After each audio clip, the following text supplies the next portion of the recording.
Are you a business looking for a fresh new way to reach potential customers? Well, you need to get airtime on IT TV, a 24/7 streaming and on-demand TV service online and on Roku. With Roku having a potential reach of 62 million people, it's a perfect opportunity to reach potential customers through affordable commercial and infomercial spots. Visit us online today at itnetwork.tv.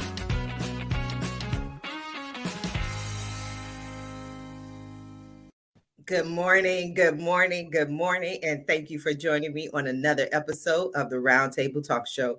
I am your host, Sharifa Hardy, and we have an incredible show for you today. And guess what? It's Friday show. And I didn't warn my guest backstage today. I usually do, but you already know there are two shows you do not want to be on. That's my Monday show and my Friday show.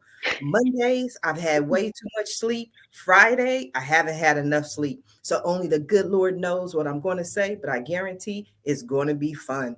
So there's someone in your network before we get started who needs this information. Maybe they're an entrepreneur. Maybe they're just starting their business. They're a new small business owner, but they want to learn from the experts. Where else can they learn from the people who've been there and done that? So there's someone right now you want to send that text to, send that tweet to, send that inbox, send that email. But as I always say, friends don't let friends miss out on the Roundtable Talk Show. So while you're going ahead and introducing the show to your network, I'm going to go ahead and introduce our very first guest, who is most commonly referred to as the mayor, Mr. Elzie. Elzie says, don't pigeonhole Elzie.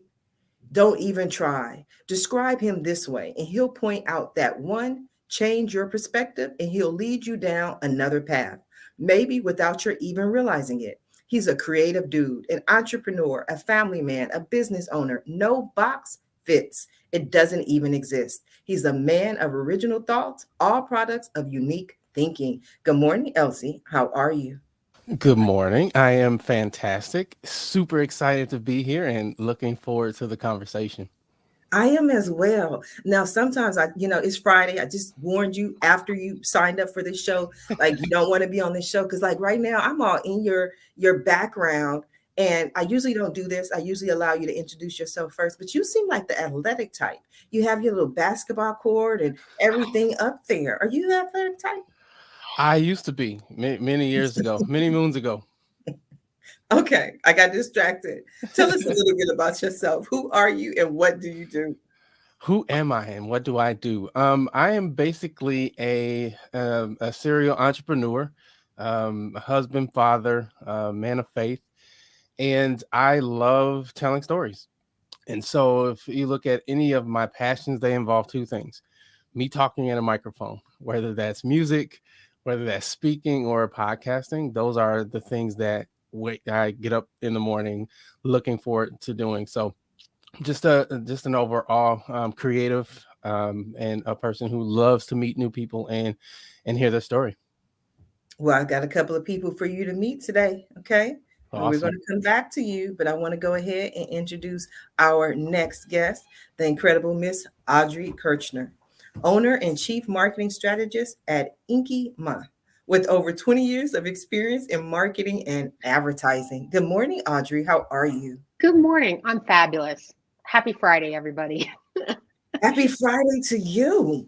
Tell us a little bit about yourself, Audrey. Who are you? What do you do? And what are you passionate about? So, passionate. Like that just stuck out at me. Aside from marketing, because this is my business, I've been doing it for over 10 years. I am passionate about CrossFit. I'm a new CrossFitter this year. And I also like doing handmade. So those are my passions. And then from a business perspective, we do work with small businesses, helping them grow.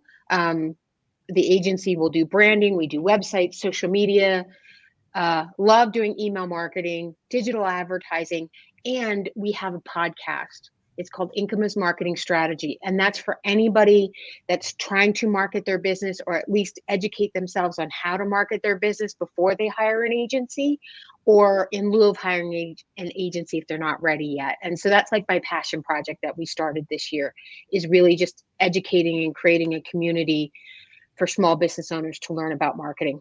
So that's me in a nutshell. Oh, wonderful. So we got some podcast hosts today. I'm going to go over and see if my next guest is also a podcast host, the beautiful Miss Marina. Marina is a communications manager for Scion Analytics. Scion is a Tampa-based tech company that uses artificial intelligence to help businesses make more data-driven decisions. Marina has applied her entrepreneur skills to carve out a unique position at Scion Analytics. Good morning, Marina. How are you? Morning, Sharifa. I'm well. How are you? I am excited. I'm excited. Are you a podcast host? So I'm not a podcast host, but I'm a writer. And I've actually, it's interesting enough, but I'm a professional writer. I've been published. I live in Tampa, Florida. I've been published in local publications and, just kind of a girl with a laptop and a dream. And it's taking me places in my career where I wouldn't have imagined. And, now for Scion Analytics, the company that I work for, it's a tech company and I'm not into nerdy stuff, but we're just having really exciting conversations and kind of just getting our story out there. Oh, I like it. I like it. What are you passionate about? Beautiful things. So I'm also a painter. Many moons ago started up an Instagram for painting, but I'm really a creative person. So whether that's expressing myself through writing, being published in magazines, painting, or my fashionista sense, it's really about communicating who you are as part of your identity in your business. That's interesting. One of the things I find so interesting about what you had to say, Marina, is the whole laptop in a dream. I was laid off 8 times. I was homeless. I lost everything but the clothes on my back. But you know what I had? I had my laptop. And I always said, I was like, as long as I have my laptop, I can figure it out, have my laptop, my cell phone, I'm ready to do business with nothing else in the world. But I needed that laptop in order to keep going. Audrey, have you ever had that experience where you feel like, okay, as long as I have this, I'll be okay? Yeah, absolutely. I mean, I've been laid off. I've had other stuff happen. Life has bumps, and I think you need that nugget where you're like, as long as I've got this, then I'm okay. And for me, I think it's my drive and my ambition. It's like, okay, I'm gonna have a little pity party for an hour, and then I'm gonna pick myself up, straighten out that crown, and then keep going. I love that. Straighten out that crown. That's amazing. Elzie, how about you? Yeah, I would say the same. I am a dreamer, admittedly, and I have these big, audacious goals that I want to achieve, and so it could be somewhat unhealthy at times, but I think that is the thing that drives me. That's the thing that keeps me going. And I always tell people, dreaming is fine, but have a plan when you wake up to execute and make it happen.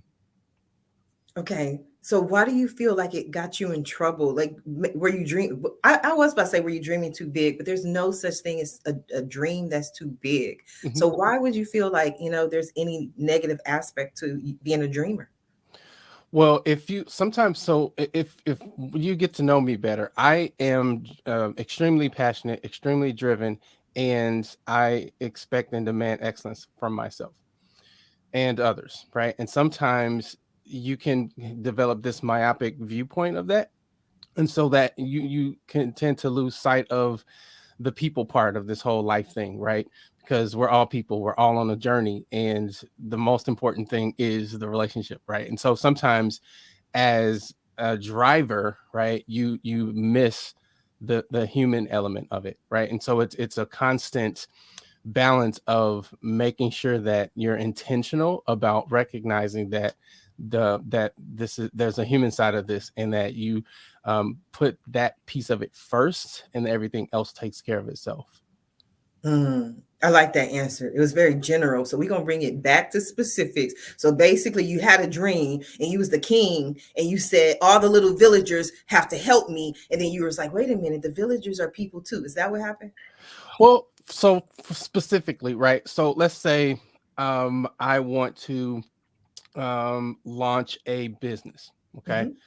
and I'm totally making this up on the fly, but it's going to be a lighting business. We're going to go around and put lights on businesses, right? The driver in me says, okay, I know that I need to go out there, get clients, bring in business, right? And so when that's the only focus and that's the only goal, you forget that number one, people who work with you aren't going to be as passionate about your dream as you are, and number two, they have lives. They don't want to work 18 hours a day and miss out on things that are happening in their lives in order to help you get to that revenue goal. So that's what I mean by being driven, but also understanding the people element. If that I makes like sense. that. No, that made perfect sense. Audrey, what did you think about what Elzie had to say? I agree. I kind of look at it from the flip side too. Like I've in my career, I've bulldozed over people. And then now I don't. I make sure I say thank you a lot. But the other thing I do is I know, like, building a business is not a sprint, it's a marathon. And you can burn yourself out when you have that dream and that passion. I personally, I don't believe in the 18-hour workday, right? There's only so much you can do in a day. Brain capacity, just for me, becomes diminished. I don't do my best work. So I need balance and I need downtime. And what I've done, at least in the last 5 to 6 years, is make sure that I have that. And when I talk to other entrepreneurs and other business owners, I stress the same thing, because sometimes they'll get on a call with me and they'll be bug-eyed and just totally all over the place. I'm like, we need to take a breath. Let's relax. And, we do our best work when we're, well rested, well fed, and focused. No, I completely agree. I'm the same way. People were like, Sharifa, you're so busy. You're so busy. I'm like, I work an hour a day. Like, that's the extent of what I want to do. Like, do the round table talk show and I'm done. Like, now I don't have to do anything else until Monday. Now I take phone calls, do emails, do consulting, but I don't like anything to be on my schedule. Back-to-back appointments would drive me crazy. I remember one show where a lady was like, I do 9 Zooms a day. And I'm like, that's 8 Zooms more than I would even consider, because you don't take the time for yourself. Marina, I love to hear your thoughts on the conversation. Well, it's just, as a creative person, like, I think it's an interesting intersection of being a creative person in business, because first of all, I'm an artist. But second of all, I work for a company, we're for profit, we have to make money, and things like that. But I think for me, it's meditation. So if I don't have that time in the beginning of the day to really center myself and come from a place of inspiration in my work. For example, one of the things when I was, before my promotion for the company, I was a content writer, and I wrote a piece on artificial intelligence that got the 0 position on Google. I'm not a nerdy person. I'm not one of those engineering majors, but it came from a place of wanting to do good work and contribute, which you can only get when you slow down and move with purpose. And I think that's I like being busy. I like, going to events for my job. I go to a lot of events. I get involved in the community, but I feel like I do my best work when it's intentional. I like that. So for those of our viewers who aren't aware of what the 0 position on Google is, would you explain that a little bit further? So basically, when you Google white label artificial intelligence, which is really nerdy, but basically it's artificial intelligence that's meant for good rather than doing, kind of nefarious things on the internet, you would find an article authored by me as the first search result. Okay. So what was that article talking about? Just basically what is white. Well, for our company, Scion Analytics, we use artificial intelligence in our software. So for our audience, we want to define, what kind of practices we have and what the methodology is. So it was really just an informational article, but, to get on the first search result of Google, it's a lot of SEO and content writing talent, because there's a lot of competition. Absolutely. Elzie, do you do your own marketing? Yes and no. I have a person internal that does our email marketing, and I work with a contracts company that does some of our social media marketing. So Okay, kind of both. Where's the mayor come from? Okay, so short story. I'll try to keep it short. So I am a big fan of coaching, and I was in a meeting with one of my coaches, and we were talking about Podcast Town, the vision, and where we wanted to go. And he's one of those guys who he's an idea guy, and so he pauses for a second. And Marina, you might appreciate this. That's always sort of dangerous when a creative pauses, because it's like you don't know what they're going to say next. And so he kind of stares off and he's like, Elzie, you know who you are? You're the mayor. You're the mayor of Podcast Town. That's who you are. The way you show up, the way you preside, the way you facilitate, the way you help set people up for success, you're the mayor. And so I said, okay. And we started to drip it out and put it on social, and it kind of stuck. My mom, we made a post about it, right? That I was running for office as the mayor. And I get a text from my mom, and she's like, "Congratulations on you running for the mayor." And I'm like, "No, Mom, not that type of mayor. It's a marketing campaign." So that's sort of how it happened, and it just kind of stuck. Oh, I like that. Marina, what did you think about that, being a creative? I mean, I think it's kind of that sacred pause. And I think I promised myself I would not reference Oprah when I went into this conversation. But here we are. It's that sacred pause. And, I remember, so I started, I had my own freelance writing business before I started with this company. And I was hustling, when I was writing. But then on day 3, they said, day 3, it's a tech startup, right? They're like, we want you to come up with a brand voice of the business, like the branding. And I literally just sat there, and what came to me was, it's part Apple. Obviously, everybody in tech knows that Apple is the holy grail of marketing. It's part Ernest Hemingway, the famous writer, because he's very brief. And it's part plain language. Plain language is basically a type of language that's used in federal contracts. And that was probably one of my most creative moments in the company, is just coming up with something that pulled from so many different resources. But when it sticks, that it's right. And to this day, the way we speak, it's still a combination of all those resources. But I think if I had come in and, tried, I just think that there's a lot of internal reserves that we have as entrepreneurs and as creatives, and they're a lot wiser and more powerful than we even know, basically. Mm-hmm. No, I like that. Let me ask a long-winded question. So this is for you, Marina. So, we're not going to talk about Oprah, but this is my question. I have been had the luxury at times to work with people who allowed me to have a creative process the way I create, however that is at that moment. Now, one story that I heard is about this is a company.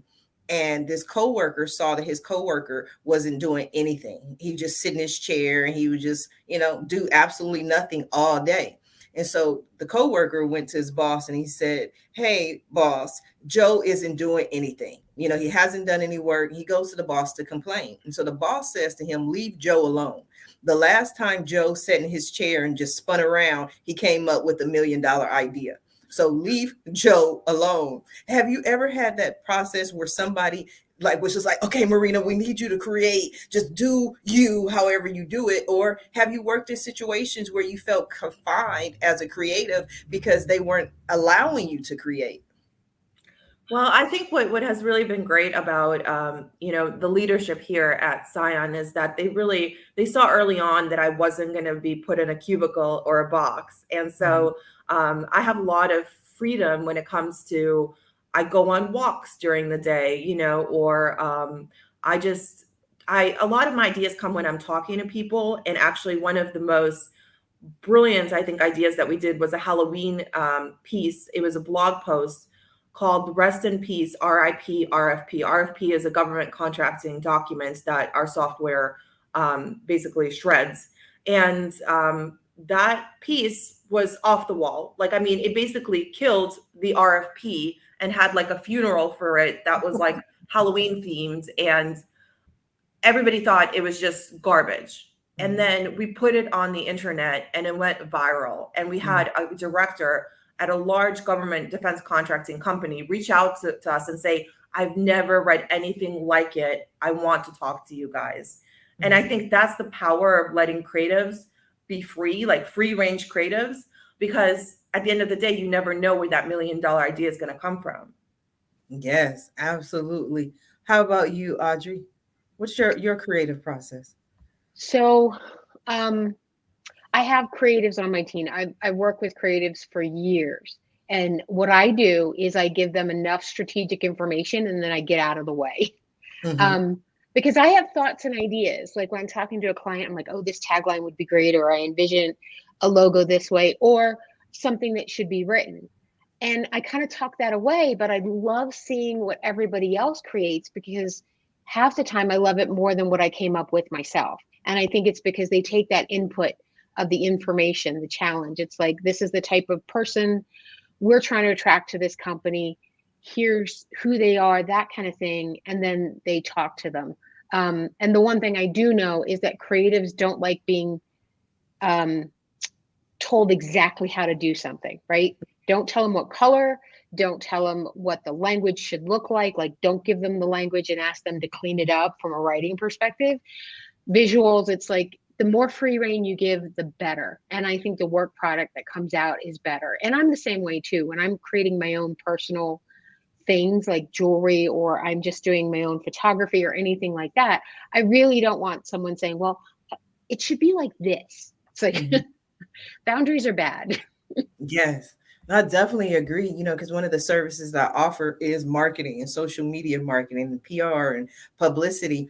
And I find my niche winds up being those companies who are like, I don't know what to do. We have to do something or we'll be out of business soon. So we need some kind of idea. And I'm wonderful, pat my little self on the back with creative marketing ideas. But one of the things I get frustrated is when people come to me like, Sharifa, we need your help. You have to help us. And then they hire me and they go, okay, this is what you do. And you say this and you say that. I'm like, well, hold on. You came to me because you needed a miracle. Like if you knew how to work the miracle, you wouldn't need me. Exactly. Those are the ones that are afraid to let go of the rope. Yes. And I deal with that all the time too. You put stuff out there and they go, I don't know, I don't like that. And I have to constantly remind them, this isn't about you. I don't care if you don't like this color palette. The real question is the people that you want to buy from you, are they going to like it? I've had customers override me and it didn't go well. And I've had others go, okay, I trust you. And it's worked out fabulously. Like I had a company that they do dog grooming services, right? And the owner loved the color maroon. But if you're taking your dog to doggy daycare, you don't want everything in the deep, dark maroon palette. It's not a high trust color, right? Light blues, greens, that kind of stuff. So he did give up his color palette, and now he's really happy that he did because his business is like, it doubled since we took over. But that was a real leap of faith for him. He's a control freak, but he's like, I hired you, I'm going to listen and go. I love when people do that. The trust to do, to be a creative. This is a great conversation. Elzie, what's your experience been like? So being a creative myself, I can definitely say, yeah, we don't like when people tell us how to create. we all have our unique processes. I tend to think a lot. If I look at my office now, I have 3 whiteboards in varying sizes. So I'm always getting ideas and thoughts and potential direction and things like that. And so I've gotten better at creating an inventory for those things. And I found that giving ideas space for me helps. And if I find myself going back to that idea again and adding to it, and adding to it and adding to it, then it has legs. And it's weird because I could have like a hook for a song or something like that. And if I don't record it right away or write it down right away, I literally forget it forever. And so I've just over the years just created this system where I'm inventorying these ideas, I'm documenting them, and when I am inspired, maybe that's a sermon that I've listened to, or I'm watching a movie, or something somebody says sparks that inspiration. I can then go to my inventory and just draw from there. And it typically happens relatively quickly for me. like I've written songs in 30 minutes, once Mm. I got the concept and who I want to talk to and kind of how I want it to feel. It's a relatively simple process. But I found that when I'm in situations where people are dictating how I have to create, it stifles it almost immediately, and I'm not able to really have the freedom to create. But when I'm kind of leaving it open to happen organically and naturally, that's when good things tend to happen. That's when the magic happens. I Yeah. love one of the things that you said about giving your idea space. Now, for me, I want to know what that means for you. But for me, I've learned that the hard way as well. I get most of my inspiration. I don't know why, it just is, but around 2 or 3 o'clock in the morning. Now it just comes to me like I'm asleep, and all of a sudden it's like, oh, I have this new idea. But I've learned, and I didn't necessarily call it that, but I've learned to give my idea space or give my idea time. And so what I do now is I flesh out the idea. I think about the idea as opposed to announcing it to the world at 2 a.m. I'm like, maybe around 9 a.m., 10 a.m., I'll announce it because I haven't, thought the idea out. And it could be a really good idea, but, at 2 a.m., it probably needs some work. So Mhm. what, aside from inventorying your idea, what are your thoughts, Elsie, back to you about giving the idea space since you mentioned that? Yeah, I think similar to you, it always, and I think it's partly because that's when your mind and your spirit are quiet, and the ideas can come in in between, dropping the kids off and doing work and all the Zoom meetings and all the stuff. Right at 2 a.m., it's kind of quiet and still. But what I've done, for example, if it sometimes ideas like I literally wake up out of my sleep, and I'll take my recorder if it's the audio idea and just jot it down and, and then go back to sleep. Or if it's something like visual, I'll just break out my notepad, write it down, and then go back to sleep. But I think letting it have space means a couple of things. It means giving the idea time to further develop, and it Mhm. also gives you time to buy into the idea, because if you haven't bought into it, it's going to be very difficult to get somebody else to buy into it. And I sort of operate on both sides of the brain, where on one hand I'm very creative and I can do that piece, but I'm very analytical as well. I have an engineering background and operations, and so I found for space, what that means for me is now that I have the bold idea, so now we have to start creating some meat around it, right? The Mhm. details. How much might this cost? What resources do we need? How long is it going to take? Those types of things. So for space for me means, all right, now we have this great idea. Let's give it space. Is it something I want to pursue? Is it in alignment with where the direction that we're going in this season? If that's a yes, then it's okay. Let's put some detail around it. Is it a viable idea? Is it cost effective? Do we have the current team to make it happen? Do we need to give this idea to somebody else? So just that process of evaluating, is it the right idea for now in this season for me to do, or is it for somebody else? I love that. I love that. And I always tell people that I don't have yes people around me. I have yes, but people around me because I have come up with this idea. And yes, a lot of my ideas are kind of crazy, and so I wait to talk to the people when they wake up around noon or, my people like to sleep in.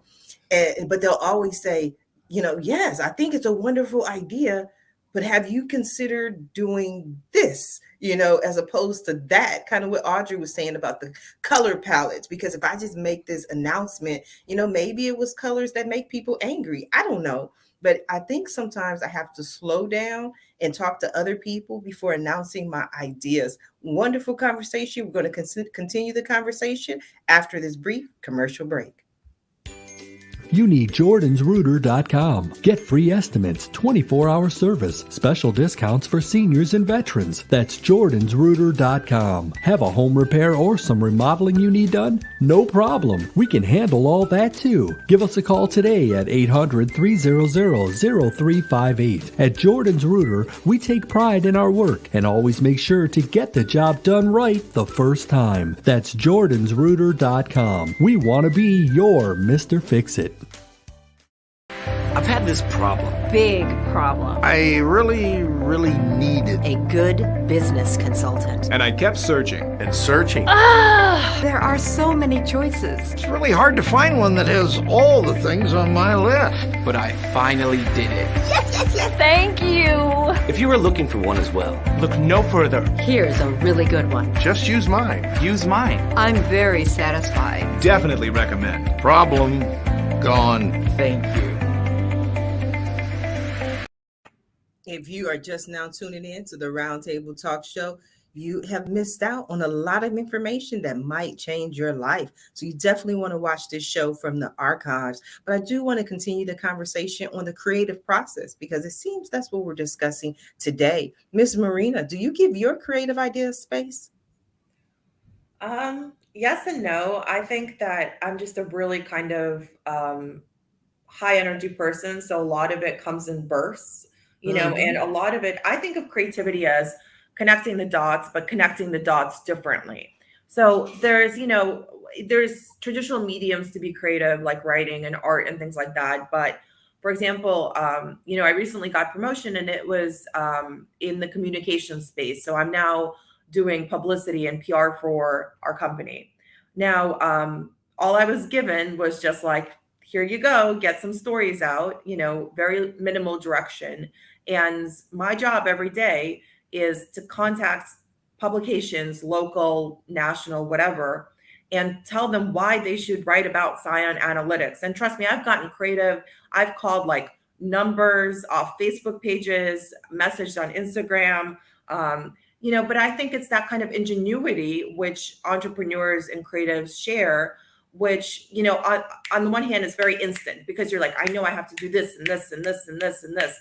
But on the other hand, it's a game. It's a connecting the dots. And I think it's like, one step forward, this publication, 2 steps forward, this publication. And at the end of a couple of months, I have, magazine covers. We've been on TV shows. We've done all this earned media stuff, really just because I was thinking differently. And I think it's kind of fostering that short-term and long-term creativity, which really, for me, gives the best results. No, I definitely agree. And it's also about taking chances and using your creative process to see what works and see what doesn't work. You mentioned Oprah earlier, and it's funny because one story that I wrote, one press release that I wrote years ago is still, I think, has never been topped as far as the pickups that I received for this press release. And it was just simply me doing a release about when Tom Cruise was jumping on Oprah's couch. And the gist of this press release was like, if this man is happy, let him be happy. Why is everyone basically trying to kill his joy? And I tied it into my, being a consultant and helping people with but my phone rang. People were like, we got to speak to you. I got a call from the Inglewood Scientology department or organization, like, we want you to speak at our organization. I'm like, okay, this is not about Scientology. This is about the fact that he is happy. Let him be happy. Don't hate. That's what I was saying. But have you ever had an experience like that, Audrey? Or just what's your process like? So my process, very similar to what everybody is saying here, but recently I started injecting questions into my process. So I'm reading a book called A More Beautiful Question. And the idea is that if you really want to find something unique, something different, you have to ask the right question. And you need to do question storming versus brainstorming. So I have been injecting question storming into everything and trying to be more curious as I'm looking at things. Because, in the world of marketing, and Sharifa, this, it's like, You can do social media. Yeah, we all do it. We do email, we do websites, but it's kind of like finding that small different lane, right? That little bit of innovation that will make things like what you're talking about, like your press release, pop. The innovation you found, you were like, wait a minute, he's just happy. And then I think from that, when people are reading it, everybody's like, I want to be happy too. It's okay if he's happy, because then that gives me permission to be happy. And I think that's a groundbreaking thought. And it probably came from you asking yourself a question like, why can't he be happy? So that's what I'm thinking about these days, is trying to interject those different questions. And then once you find the right one, then you go into process. Like Elzie said, is like, then you're like, okay, well, what's it going to cost? What's going to do this? Because I think for me, when I find that right question and the answer to it, that gives me the confidence to move down that lane, because there's just so many different directions we can go in a day. And I want to make sure I'm picking the right one for that day or that week or that year, and not wasting time and having to double back and it didn't work out. I mean, you're always going to have some level of stuff not going right and you just trash it and you move on. But, it just feels so good when you get it right. It's an amazing feeling when you're like, oh, that's it. That's the idea. That's the concept. Have you had an experience or a time where you created something where it just even blew you away? Like, oh my God, I had no idea it would get this type of response. We already know Marina was at the top of Google. Yes, I'm trying to filter through a few of them. So back when I worked for the advertising agency that I worked with before I started my own company, we came up, and this was like 10, 15 years ago, we came up with this concept of a virtual conference. Mm-hmm. And we did it in 3D, green screen, voiceover acting, the whole 9 yards. And it was for a pretty boring project, but it actually got nominated for a Clio Award because it was innovative. And I was like, wow. I mean, I thought it was great. Client thought it was a great idea, but we didn't realize that the rest of the community would think it was such a good idea. And the only reason we didn't win that year is that someone did this really beautiful, heartwarming story about psoriasis, but like we came in second. So I can't complain about that. And then with my clients, there's little wins every day. And what I see over time is that those little wins build into these great big wins at 6 months, at 9 months, at a year. And then all of a sudden we look back and go, wow, how did we get here? Like that moment where I have a client goes from getting more organic reach to their website than they do through paid advertising. That's an amazing day in my book, because, their goal was to get better in search. And it's nothing sexy like AI. It's senior home care living. Before COVID hit, we did a 3-part series of video conferencing with seniors and how to do that, because with seniors living at home, there's this huge isolation and loneliness factor. And then there's the technology barrier. And so when we put that in, those articles did extremely well. And then they did even better in 2020, 2021 because of COVID. So yeah, they didn't hit number one and they weren't like earth shattering, but I was really blown away about the calls that the customer was receiving, getting thanked for putting that out there, helping people connect loved ones together. So it was profound at a different level. Yes, but there are always different levels. And then we're going to actually ask Marina, I mean, would you consider AI something that's extremely sexy or even sexy at all? Because some people go AI, that's kind of, it's too over my head. What do you think, Marina? How do you make it sexy then, I guess? Well, I mean, I think, it's kind of like, I actually pitched this recently. We have kind of like a country club for corporate people here in town. And I was trying to place one of our executives for a breakfast meeting to speak to the members of this executive club. And I said to them, when we think of AI, we think of Elon Musk, we think of Tesla, we think of these cars, but we don't really understand on a consumer level, we don't understand on a everyday level how much artificial intelligence already has changed the way that we do business. For example, like automating tellers in banks. So, instead of having a human deal with those like how much money do I have? Like, what's my account number questions. We now have AI robots, and we leave the more high value questions to human tellers. And that's just one example. But in businesses, anything, a process that you can automate makes you more efficient. When you're more lean and more efficient, you're more profitable. So in that sense, AI is sexy in the sense that it's changing the way that we do business and the way that we live, but maybe not as much as people are aware of yet because it hasn't been publicized that way. Mm-hmm. And I don't know, Marina, because I'm not always happy because my local Albertsons, and I'm gonna name names, I'm not happy with them. They had like 12 rows of tellers. Now they have about 10 rows of self-checkout and about 2 tellers or 2 cashiers, whatever you call these people. And I'm like, I know you don't think I'm about to do this myself because I'm not. I want my people back. That's what I have people for. So I don't know. In those situations, I'm not always happy with the AI. But the goal, the ultimate goal of AI is to enhance human intelligence. So we get to a point where we're able to focus on tasks like creativity and ingenuity and take the best of human intelligence and leave the mundane or everyday decisions to the robots. Now that sounds kind of really scary and really futuristic, but just think about the way that if we're able to be creative 24/7, taking out the mundane stuff out of our lives, what that would look like.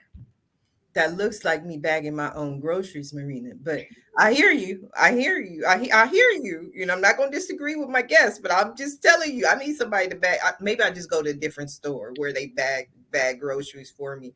How you doing over there, Elzie? I'm doing fantastic. That's a very interesting conversation in terms of AI and how does that intersect with the human experience and what will people what will we allow in terms of, to your point, it's like, wait, I have to earn the money, then I have to do the shopping, and now I have to bag it and take it to the car myself as well. So I'm doing the whole process. So I get it. See, now I don't do any of that. I use technology like Instacart to just bring me the groceries. So I don't have to go to the store, do the shopping or the bagging at all. I just wait at home for my food and the world to be delivered to me. Mm-hmm. Think about that, Audrey. Yeah, that's the right way to think about AI. So automation, AI, I am a huge fan. And I think that's why I called it sexy, because every time I see it, I get stars in my eyes. Yeah, there's some of it I don't like you, Sharif, but other things like me personally and my team, like we don't want to have to take the same content, copy it, paste it, and publish it in 9 different places. If we can get a machine to do that, we're really happy. And so we use products like Zapier, Calendly, anything you can think of to like get rid of that really mundane stuff that makes us all go, oh, I don't want to do this today. I love. And the other thing is it's from a business perspective, it is so much cheaper to pay for that monthly service that will run no matter what. Its kids doesn't get sick. It doesn't go on vacation. It doesn't take a day off. It just runs and it does exactly what you asked it to do when you first started. It doesn't try to get creative with it because we as humans, we want to kind of tinker and play and make something interesting. And so that's the kind of thing I love about the artificial intelligence. And the interesting thing that I've been playing around with, and I didn't like it very much, is they have AI writing tools. I don't know if you've seen those, but they just kind of take the content and they rearrange it. I'd love it if they took that tool and then add some psychology to it where you're speaking to a type of person and it writes from that perspective. Don't know if they're going to get there anytime soon. That's really high level thinking, but yeah, I'm a fan. Yeah, and I love the Tesla. It kind of shows. I'm just saying. But no, you had made some interesting points, and you named 2 of my favorite sites, Zapier and Calendly. I always say there would be no Roundtable Talk Show without Calendly. Period. Right. If Calendly disappears, Sharifa Hardy's Roundtable Talk Show is gone. Goodbye. That's the end of it because it makes my life so much easier. People are like, how do you schedule all these guests? I'm like, I tell them go to asharifa.com and schedule an appearance. And Calendly does everything else. But to Marina's point, Calendly and all these other things allow me to do my best as far as the talent, to show up and be the talent. I think that's what you were saying, Marina. Yeah, absolutely. The thing is, I came up the hard way as a writer, which means that, when I was 15, I told my parents are Russian immigrants. I was born in Russia. And, they're like, we want you to be a doctor or a lawyer. And then I'm at Cornell, I'm doing my undergrad, and I'm like, I'm going to be a writer. My parents are like, well, good luck. You're probably going to be asking us for money.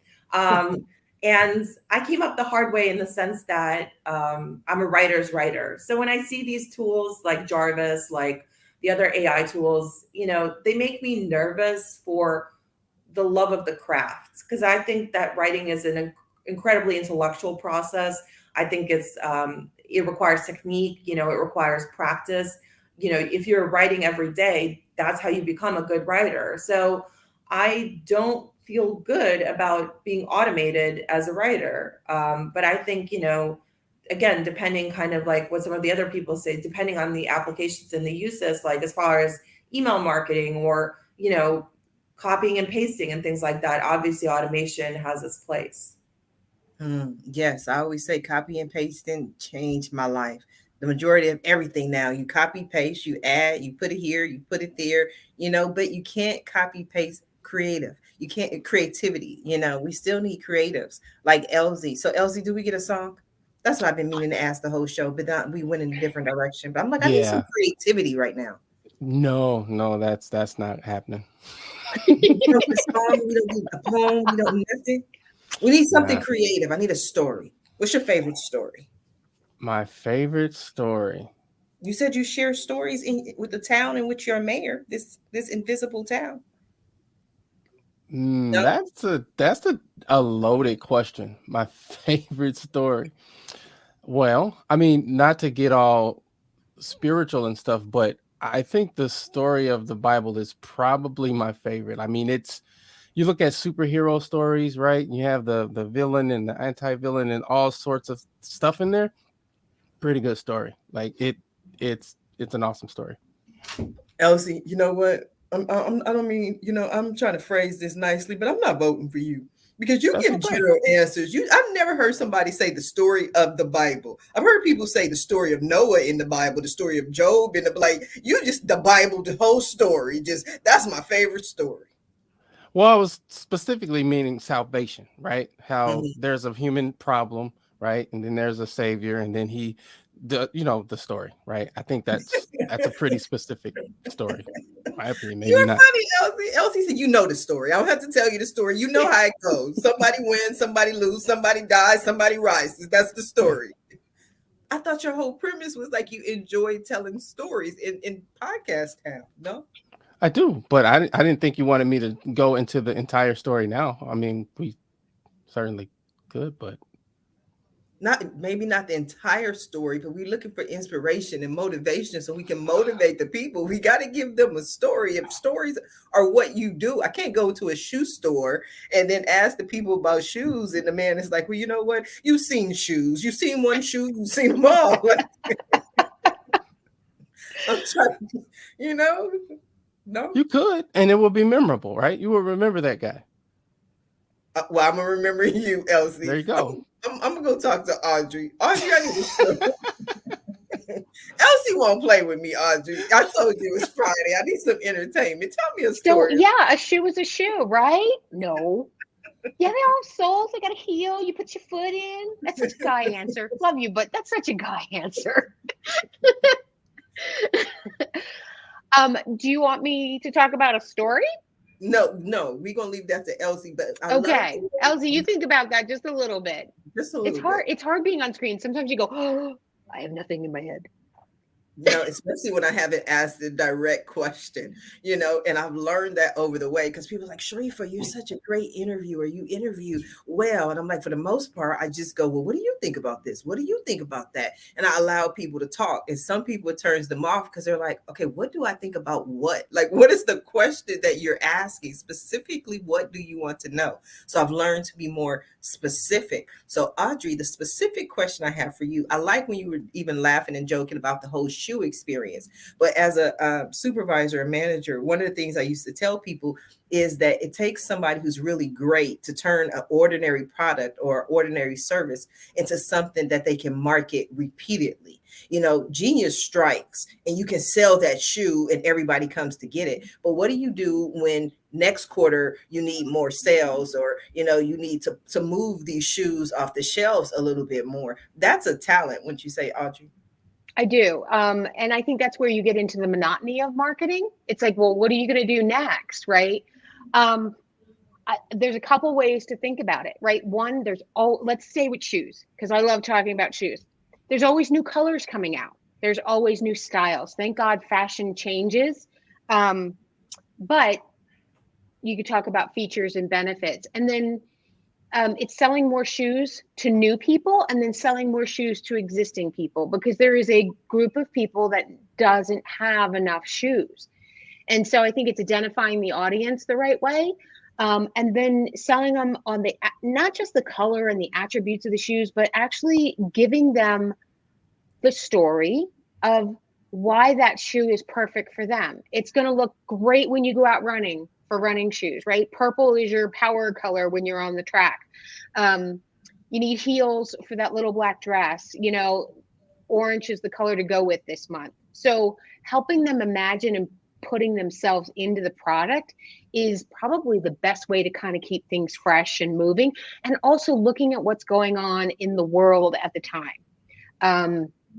What you don't want to do is sound tone deaf to what's going on in the world, right? So if you're selling shoes and it's the very beginning of the pandemic, you're not going to be talking about the little black dress and going out.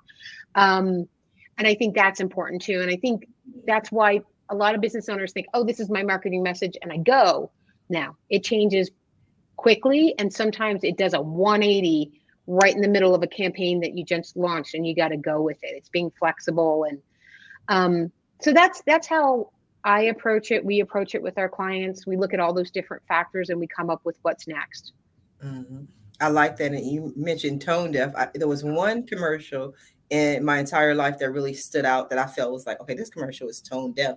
And it was during the pandemic, and it was kind of at the beginning of the pandemic, and it was Verizon. And I heard this commercial and they were like, we care about you and we understand what you're going through and we want to work with you. We're here 24 hours, 7 days a week at VerizonWireless.com. And I was like, okay, hasn't VerizonWireless.com been available like forever, not just during the pandemic? You know, if you're here for me, I wanted the part where you're like, we're going to waive your next month's bill. Like that, I wanted you to feel me. Exactly. On, you know, something. But no, they were here on their website because they cared about us. Yeah. I mean, we had a client who we took their whole entire digital advertising program down and then put up a discount program for first responders and first workers, people that had to stay at work, to help them with their pet care, to help them with their people care, because they were stressed to the max. And so we acknowledged that, gave them a discount. And that client picked up clients for life because of that. Like they would not, you know, now that things are normal, they still go right back to him for everything because they remember when he took care of them when they needed, then when they were taking care of the rest of us. Yes, we need more people like that. Marina, how do you make AI not sound monotonous? Well, I've sure had enough experience writing about it. I think I wrote about AI straight for like 3 months.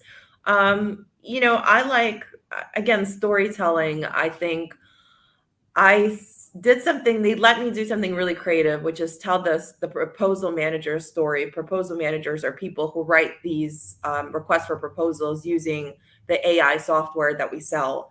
And I thought about it as like a 50s country club kind of thing where they're drinking martinis, but then they have to go back to work and they're buried under pages and pages of these government documents. But then they meet the software, and the software, you know, just organizes everything and makes sense. And they win more contracts based on using the software. And again, this was kind of like totally out of the box. I think because we were a new company, my management let me do this. But, you know, we had readers from week to week. We had people following these proposal manager stories. And I think at in essence, human beings love a good story, and we love to be able to relate. And I think it made software come to life, and it made software, a completely different feel for these people. And that's just kind of one of those unique marketing tactics that I found by being intuitive. But I think when put into a strategic program, when, kind of applied with software tools, I think that can actually be a really powerful message. I agree. You heard that, Elzie.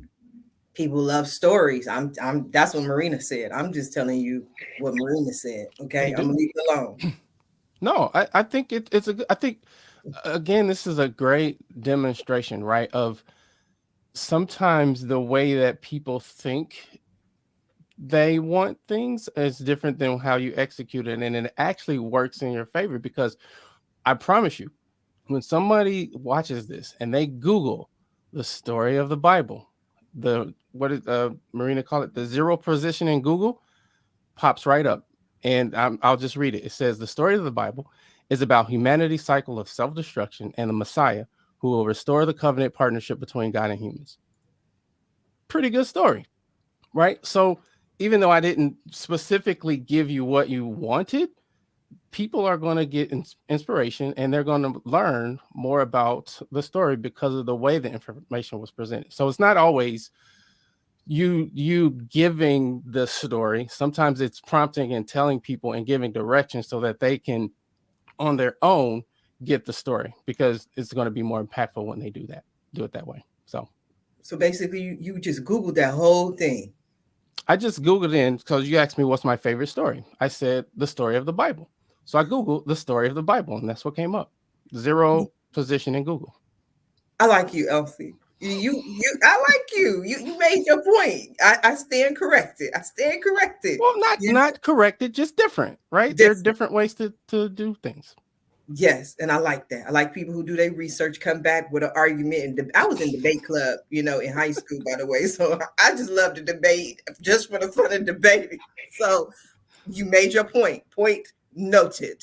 Now we are coming down to the last few minutes of the show. And what I love to do at the end of every show is just simply allow my guests the opportunity to speak directly to the audience, to everyone who is watching the show live, as well as everyone who is watching it in the archives, and let them know what you want them to take away from your appearance here today. And we're going to start with you, Marina. Well, first of all, that AI can be sexy. To really, a girl with a laptop and a dream, and here I am many years later, published and really doing what I love. I think it's kind of connecting the dots in a different way, holding that sacred space for you to be creative, and also knowing that there are no boxes. So guess what? Next year, I'm going to try to get published in Vanity Fair and talk to Good Morning America. And I'm crazy enough that I might just do it. You are pretty sane. I like you. Are you going to write a book called A Laptop in a Dream? Is that your book? A Girl, a Laptop and a Dream. Yes. That sounds like a book. When you come back on the show, when you write it, A Girl, a Laptop and a Dream. I love it. Audrey, what do you have for the people? So I loved our conversation today. We're talking about creativity. We're talking about stories, talking about then making it happen. And that's really what I inspire to help business owners do, right? It's tough being a business owner. Sometimes we feel like we're on an island of one, and just having someone say, yeah, I think that's a great idea is good. So the takeaway I would like is, go back and re-listen to this, especially if you found any piece of it inspirational. And then I just wanted to talk about my podcast for a smidge. It's Income's Marketing Strategy. And I just help with marketing. I educate. I tell these types of stories that are inspiring about, what my clients have done, what I've heard about done for other businesses, and then I talk about products too, like Zapier, like MailChimp, like whatever product that's out there, to help business owners feel like they're going in the right direction. Because I think we all need that. I think we need the ability to keep going and to remember that it's a marathon, not a sprint when you're running a business and you're trying to get 5-10 years down the road. I love it. MailChimp, also one of my favorite programs. And we're going High five the monkey. There you go. All of them. You name my top 3. Just add Fiverr and I'm good. Now, Love Fiverr too. Elsie, you're going to finish out the story of the Roundtable Talk Show. What do you have for the people? I would say similar to Audrey's point is owning a business is difficult. And I found over the years that doing things that bring me joy makes it easier, right? And the creative process, just really understanding what brings you joy, and honing in on slowing down and moving with purpose, as Marina said, I think are all key concepts that if you grab a hold to them and embrace them, you'll be better off. You'll move not necessarily faster, but you'll move more efficiently. On the storytelling piece, I would say be bold, be willing to do things differently, be willing to put things out into the world that are unexpected, have your own unique flair, your own unique style, and stand by that. You know, sometimes people will not quite understand how you deliver the information, but being okay with that and just being doubling down on being who you are and being authentic to your true self, and you cannot go wrong. And then you too can someday be the mayor of your town. I love it. I want to thank you all for being guests on today's episode of the Roundtable Talk Show. And I especially want to thank everyone who tuned in to watch this show live, as well as everyone who is watching it in the archives. I definitely appreciate your support. But as always, please don't just watch the show, share the show. I appreciate that. Please visit our guests, visit their websites. The link is in the Facebook post. Follow them on social media, reach out to them, send them a message. And when you do, please let them know Sharifa Hardy says hi. Now, if you're interested in more ways that I can help your business, or maybe you want to be a guest on the Roundtable Talk Show, please visit my website at asksharifa.com. Until Monday morning at 8 a.m. Pacific, everyone have a safe and a blessed